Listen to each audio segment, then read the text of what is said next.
Guys welcome back to Darshini vlog. So ಇವತ್ತಿನ vlog ಬಂದ್ಬಿಟ್ಟು temple vlog ಆಗಿರುತ್ತೆ ಗೈಸ್. ಆ್ಯಕ್ಚುಲಿ ನಮಗೆ ಮದ್ದೂರಲ್ಲಿ ಕೆಲಸ ಇತ್ತು ಸ್ವಲ್ಪ. ಸೊ ಮದ್ದೂರಿಂದ ನಾವು ಗೌಡಿಗೆರೆಗೆ ಹೋಗಬೇಕಿತ್ತು, ಚನ್ನಪಟ್ಟಣಕ್ಕೆ ಹೋಗಬೇಕಿತ್ತು. ಸೊ ಫಸ್ಟು ಮದ್ದೂರಲ್ಲಿ ಕೆಲಸ ಮುಗಿಸ್ಕೊಂಡು ಚನ್ನಪಟ್ಟಣಕ್ಕೆ ಹೋದ್ವಿ. ಸೊ ನಾನು ಬ್ರೇಕ್ಫಾಸ್ಟ್ ಎಲ್ಲ ಮಾಡ್ಕೊಂಡಿದ್ದು, ಯಾವುದೇ ಥರದ ವಿಡಿಯೋಸ್ ಏನೂ ಮಾಡ್ಕೊಂಡಿಲ್ಲ. ಜಸ್ಟ್ ಇದು ಶಾರ್ಟ್ ಬ್ರೇಕ್ ತೊಗೊಂಡಿದ್ವಿ ಫಸ್ಟು. ಸೊ ಅಲ್ಲಿ ಮಾತ್ರ ಟೀ ಬ್ರೇಕ್ ಮಾತ್ರ ನಾನು ಫೋಟೋಸ್ ಎಲ್ಲ ತೊಗೊಂಡೆ.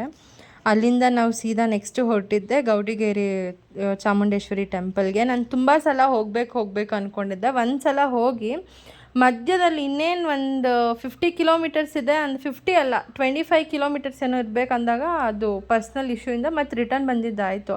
ಇವತ್ತು ಹೆಂಗಾದರೂ ಮಾಡಿ ದೇವ್ರ ದರ್ಶನ ಮಾಡಬೇಕು ಅನ್ನೋದು ಮೆಂಟಲಿ ಫಿಕ್ಸ್ ಆಗಿ ಹೋಗೇ ಬಿಟ್ವಿ. ನಾವು ಹೋದಾಗ ಎಷ್ಟು ರಶ್ ಇತ್ತು ಅಂದರೆ ಅಷ್ಟು ಜನ ಇದ್ದರು.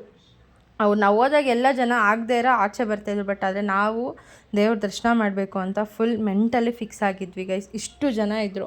So literally 2 ರೂಮ್ಸಿಂದ ಬಿಡ್ತಾಯಿದ್ರು. ಫ್ರೈಡೇ ಅಲ್ವಾ, ಸೊ ಹಾಗಾಗಿ ಇರುತ್ತೆ.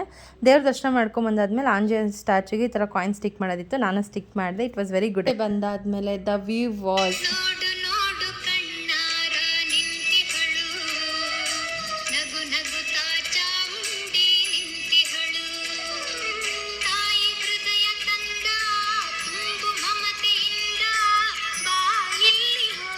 ಈ ಸಾಂಗ್ ಹಾಕಬೇಕು ಅಂತ ಅನ್ನಿಸ್ತು, ಹಾಕಿದೆ ಅಷ್ಟೇ. ಇಲ್ಲಿ ದೇವ್ರ ದರ್ಶನ ಎಲ್ಲ ಮಾಡಿಕೊಂಡು ನಾವು ಕೂಡ ಅಲ್ಲಿ ಪೂಜೆ ಎಲ್ಲ ಮಾಡಿ ಊಟ ಮಾಡೋಣ ಅಂತಂದ್ಬಿಟ್ಟು ಹೋದ್ವಿ. ಊಟ ಮಾಡಬೇಕಾದಾಗ ಫುಲ್ ಏನೋ ಪ್ರಸಾದ ಇತ್ತು ಗೈಸ್. ಅದು ಕೂಡ ತುಂಬ ತರಕಾರಿ ಎಲ್ಲ ಹಾಕಿ ಚೆನ್ನಾಗಿ ಮಾಡಿದರು. ಪ್ರಸಾದ ಎಲ್ಲ ತಿಂದ್ಕೊಂಡು 1-2-3 ಫೋಟೋಸ್ ತೊಗೊಂಡು ನಾವು ನೆಕ್ಸ್ಟ್ ಬ್ಯಾಂಗ್ಳೂರಿಗೆ ರಿಟರ್ನ್ ಆದ್ವಿ ಗೈಸ್. ಅದು ಯಾವ ವೀಡಿಯೋಸು ತೊಗೊಂಡಿಲ್ಲ. ಇಲ್ಲಿವರೆಗೂ ನೋಡಿದ್ದಕ್ಕೆ ಥ್ಯಾಂಕ್ ಯು ಸೋ ಮಚ್.